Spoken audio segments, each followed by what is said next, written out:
Today I will tell you a very interesting story. It haunted me all my life. It is the story of the death of 9 people in the northern Urals under tragical and unknown circumstances. On the 23rd of January of 1959, the group of 10 students and graduates of this Ural State Technical University went on a ski tour to the northern Urals. Snow desert, I would say. These were 10 people, 7 men and 2 women. And among them were 1 real tour guide. Besides, all the students were very well trained. It was by far not the first trip to the northern Urals. Their leader was Dyatlov, who was 23 years old. He was the student of the fifth term, extremely well prepared. Besides, all these people were friends, spent a lot of time together, made tents together sometimes.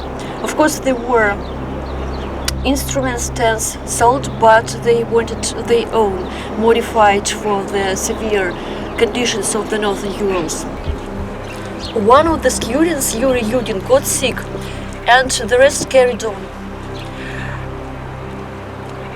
They set up a tent and set up a camp, of course, on the snow-covered slopes of the mountain Holachachl. It is another mystery. Holachachl is translated from the indigenous language of the Mansi people, the original tribe of these places, as the mountain of the dead. Or it is the second translation, which means in Russian "Не ходи сюда", don't go there. They set up a tent on the snow-covered slope, and nobody heard about them ever since. When a few weeks later the search group arrived at Mountain Holachachl, they found that the expedition tent was only visible from under the snow. It turned out that it was cut from the inside. And 1 day later, the first body was found under the cedar tree. Over the next few months, as the snow melted, more and more terrible finds occurred. The bodies of the 9 members of the group lay on the mountainside. Some were mystically underdressed, some had fractured skulls and ribs, broken ribs. Others had missing eyelids, and one of the women even had her tongue cut out. Missing tongue. So maybe it were wild animals, but I'm not sure. It's not part of the story, but I would like to share the story with you. This story was always around because actually my parents were both tourists, and they met when they were students, and my dad was leading a group, tourist group of the highest difficulty to the northern Urals, so as well as Dyatlov. And they had lots of experience, of the ski experience and hiking experience.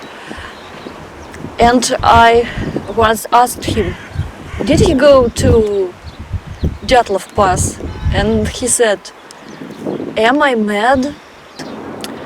And then I went to this university. I used to study there. So also always discussions were in there. What happened?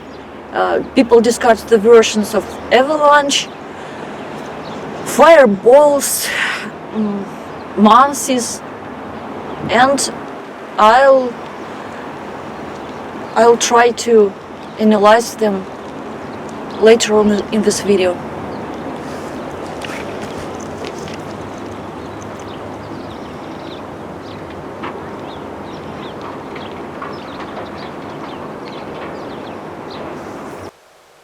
The first version and the main cause of the tragedy was proclaimed to be an avalanche. However, the first report lacked important scientific details, including an explanation of how the avalanche could have descended without leaving documental traces. This called into question such a simplified statement of the authorities, and rumors occurred that the government is hiding something from the people. Many argued about the avalanche theory, first used to explain what happened back in 1959, apparently still doesn't stand up to criticism. The group's camp was covered with snow on a slope that seemed too gentle, too little to cause an avalanche. On the night of February the 1st, there was no snowfall, so that it could increase the weight of the snow load on the slope and provoke a snowfall. Most of injuries indicated blunt trauma, and as well as some soft tissue injuries that are not typical for avalanches. Usually suffocation of the victim by a huge mass of snow is the cause.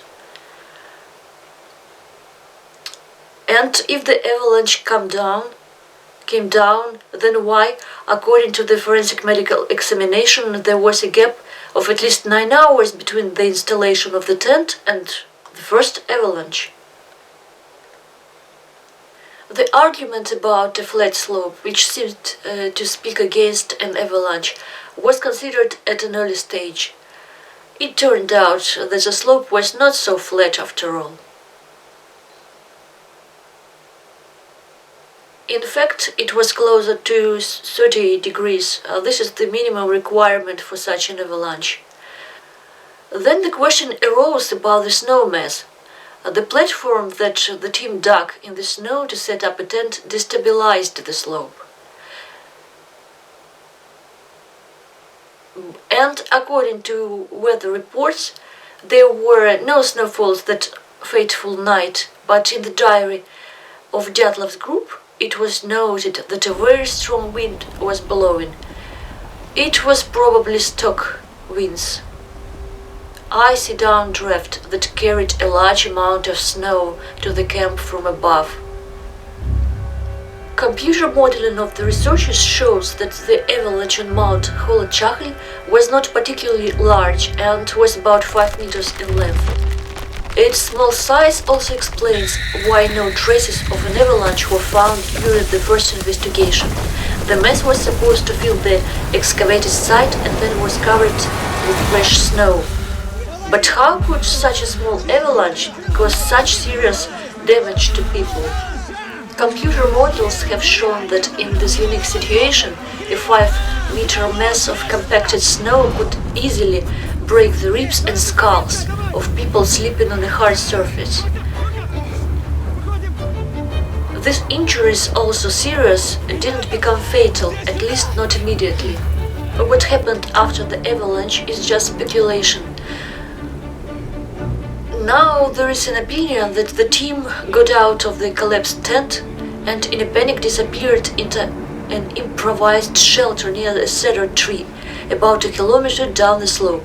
3 of them received serious life-threatening injuries, but all were found outside the tent. Therefore, it is likely that stronger and less injured tourists pulled the wounded out of the tent and saved. This is a story of courage and friendship. Most of the 9 team members who died on the bus died of hypothermia, while others may have died from the injuries. The partially undressed appearance in which some of them were found remains a mystery, although a possible explanation could be paradoxical undressing when a person with hypothermia tears off his clothes, causes injuries and died in an unnatural position. There were also reports that traces of radioactivity were found on some bodies. And the second version that I would also like to mention is the version about the mysterious fireballs, or maybe rockets.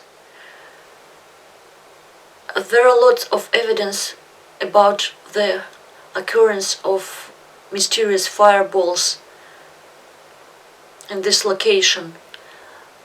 For example, on February the 17th at 6:50 local time, an unusual phenomenon appeared in the sky. Then the star got rid of the tail, became brighter, then the stars and flue gradually began to inflate. A large ball was formed, then a star lit up inside this ball, from which a crescent moon was first formed, then a small ball was formed, not so bright. The big ball gradually began to fade, became like a blur. At 7:05 completely disappeared. The star was moving from the south to the northeast.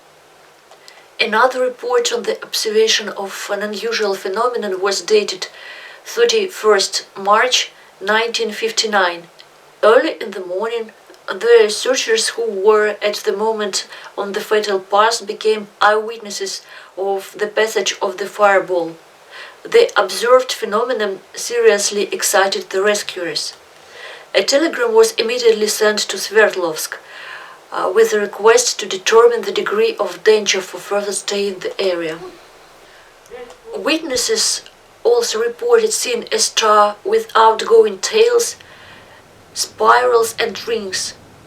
It is safe to say that the star was the spacecraft itself, in this case, the rotating block of the second stage of the R-7 rocket, but the emissions of gaseous and liquid oxygen that entered the atmosphere from the oxidizer tanks formed clouds, spirals and nebulae of unusual shape.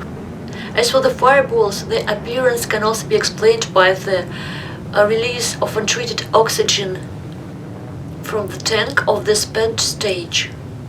Due to the fact that this process takes place in the airless space, oxygen forms a cloud around the fragment of the rocket, and the absence of the atmosphere doesn't allow it to dissolve. As for the glow, a similar effect is due to the illumination from behind the horizon by the sun's rays, which are often invisible to eyewitnesses. Summing up, we can say that the fireballs couldn't cause what happened to the Dyatlov's pass, and it is likely that the flight of the glowing object could scare the guys so much that they would decide to flee, abandoning everything and everything. I know that the other eyewitnesses of the flights of the balls were excited, but they didn't take any inadequate actions. Another version about the ultrasound. American writer Donnie H.R., who devoted 5 years to investigating the events at the foot of Mount Holachachel and himself undertook a dangerous hike to the site of the tragedy, just in the same period of time, believes that such an unusual natural phenomenon as the vortex path of Theodore Cartman's path arose there. The fact is that one of the features of this wind is the ability to create a terrifying and powerful sound, which has been proven to cause people irrational fear. Due to the unique relief of Holachachel, or the so-called Dead Mountain, it has an almost perfect dome shape. Therefore, strong winds blowing through the pass, in theory, can be distorted, melting, meeting with its slope and snow, creating a vortex path. There are also several theories, even the Yeti theory, that they were frightened by the Yeti attacking the tent, version with American spies, because some of the guys were working in a secret plans, and the remaining member of the Dyatlov group who got sick and turned off Yuri Yudin said that he found several items that didn't belong to any member of the group. This is the cemetery where all the dead students, all the deceased tourists lie. Almost everybody except for one, which is, as you see, it is written Zolotarev A.I. Take it into consideration. According to his documents, he is Simeon. The first letter should be S. And here it is written Zolotarev A.I. Alexander. He, for some reason, presented himself as Alexander. It is he's the most mysterious member of the Dyatlov group because he was included in this group in the very last moment. He was initially the teacher of physical culture in Stavropol, but Lyudmila in his diaries wrote that they had to exclude one member of the group and include Alexander, a new member who was 38 years old, and they were all students like between 21 and 25. And the last moment, because they couldn't refuse him, there are evidences that he is most likely the member of KGB. Probably he had some mission to observe the launches of secret missiles. I don't know. And one more thing I would like to show you on the cemetery. This is Ural. He could easily become the 10th victim of this Holochakhl mountain. He was in this group. They were together. They were almost all they were great friends. Especially he was a friend with Lyudmila. And according to the diaries of the tourists, he suddenly felt that his foot, a pain in his foot. For other sources, it was some pain in chest. Nobody knows for sure now, but he said that he was ill and decided to step off this hiking tour. And what always haunted me, it didn't haunt me, it haunted him all his life. He always tried to find out what really happened. And he, for some reason, even blamed himself that if he wouldn't leave the group, maybe they would still be alive. It is highly likely that he would be dead too, but he always blamed him for the death of his friends, and it was his last will to be buried here. As far as I know, he didn't have a family. As a result of all this tragedy, he lived all his life alone, always try now to find out the truth. So he kind of the 10th victim of this mountain. So kind of fatal circumstances, maybe fatal coincidences. One wrong turn, one wrong choice, and the life of so many people ruined, even if one was still alive for many years after that.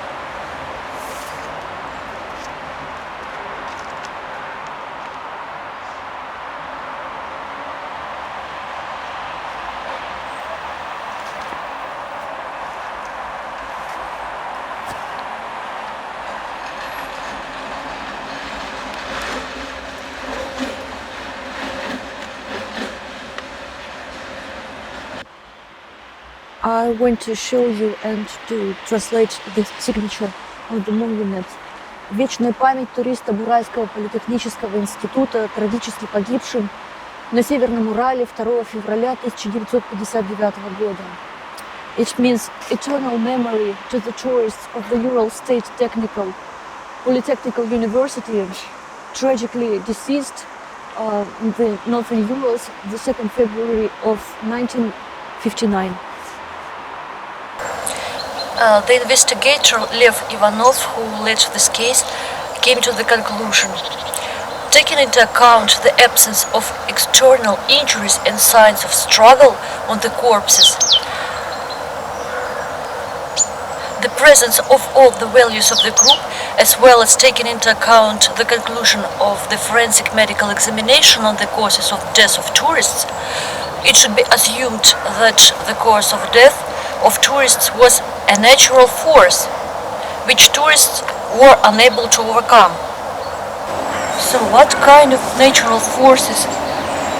All the scientists, all those people who tried very hard to investigate this case for all these 60 years and even more, couldn't come to one conclusion. When I tried to figure it out myself,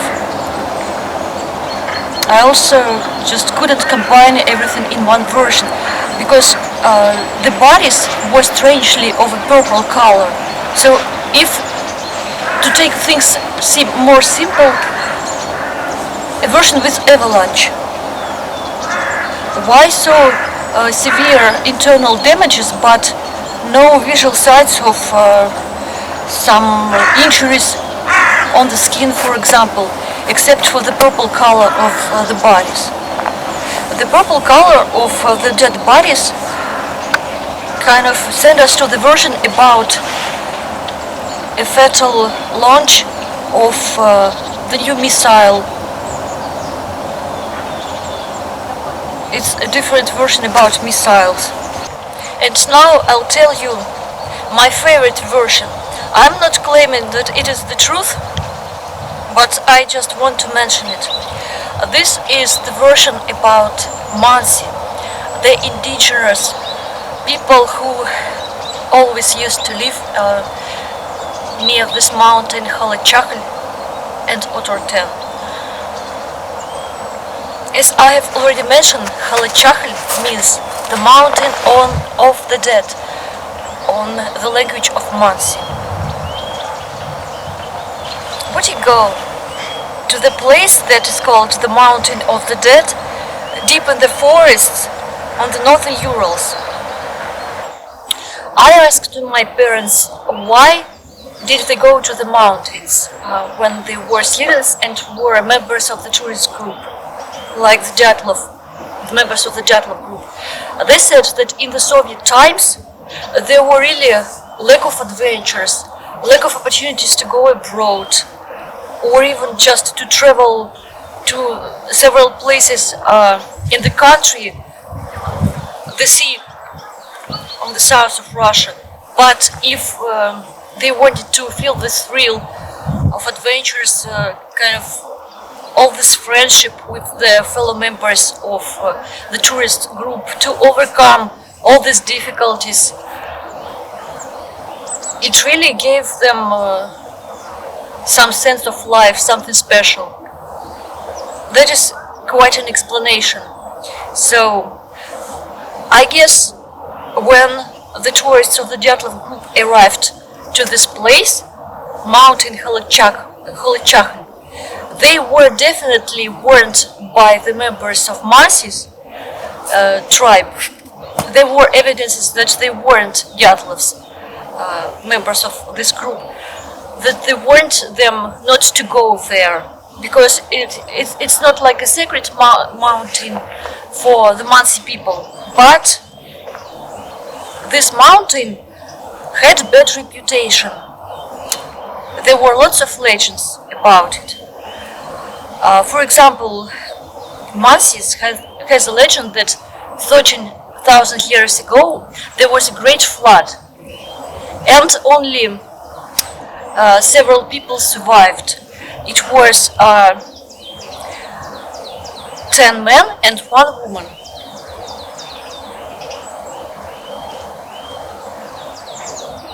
And they were climbing the high mountain, Halachakhl. and they pushed the other people to the water, so to be saved.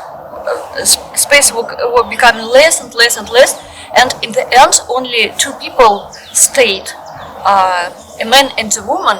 They pushed 9 people to the water, 9 men, and they survived. There were 2 of them survived, and they started the Mansi tribe from scratch. So the history of the Mansi people renewed. 9 dead Mansis. Then always comes this number 9.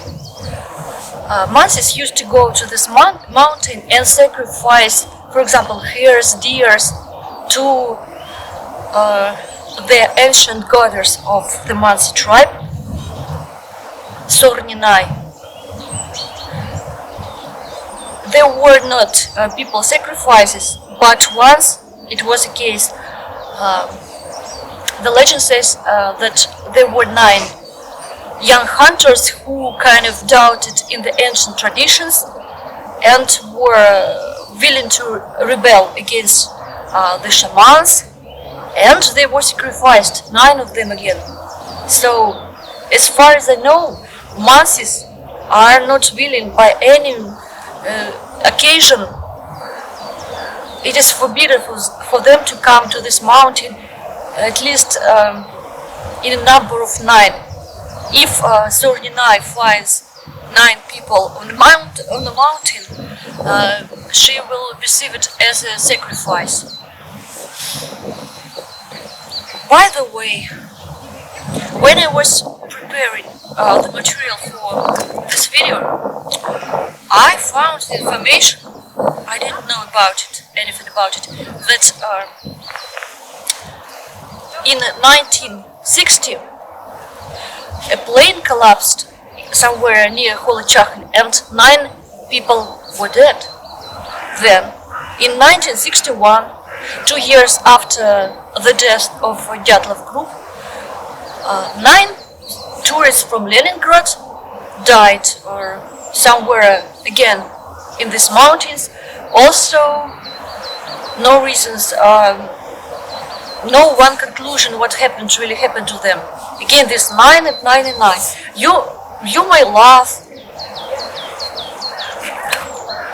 I wouldn't. And these young students, some of them were even were working for the secret plans in the secret towns, where not just foreigners couldn't access. Ordinary Soviet people who didn't have the pass to the secret information couldn't happen. So they were raised in scientific atheism, and I guess when Mansi told them about all these local fairy tales, so-called, they just laughed and moved on. There is no one conclusion still. I guess there are two main versions. First is about the collapse of the missile, and the second is avalanche. I don't know.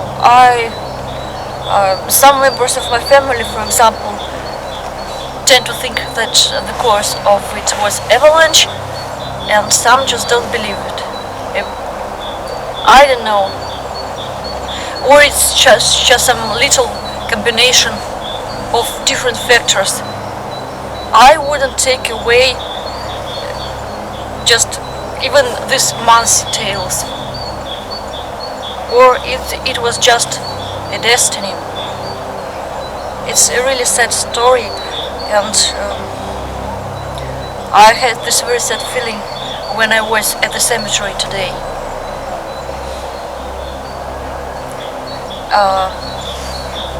One thing I wanted to add. By no means it's not an advertisement. I'm not laughing, it's just a nervous laugh. I cannot recommend it, I cannot advertise it, but as far as I know, groups of tourists go to these mountains from Moscow. Before this situation, I know that even from abroad some tourists came to this mountain. They fly to Ekaterinburg first, and then they go to Ivdel. It is a little town where lots of prisoners camp not far from there, and then they drive for some time and go on foot or ski. I think that I'm not ready to go there in this time of my life, but maybe I will one day. And if you don't know what else to see in your life, you have seen everything, or just want something very special, I guess it is the place. One of my acquaintances were there several years ago. He didn't see any Yetis. It's one of the versions too, but he was really frightened by the bear. I'm not ready yet. What do you think about it? What do you tend to think? Maybe you have chosen one version for you. Write in the comments, I'm really curious to know.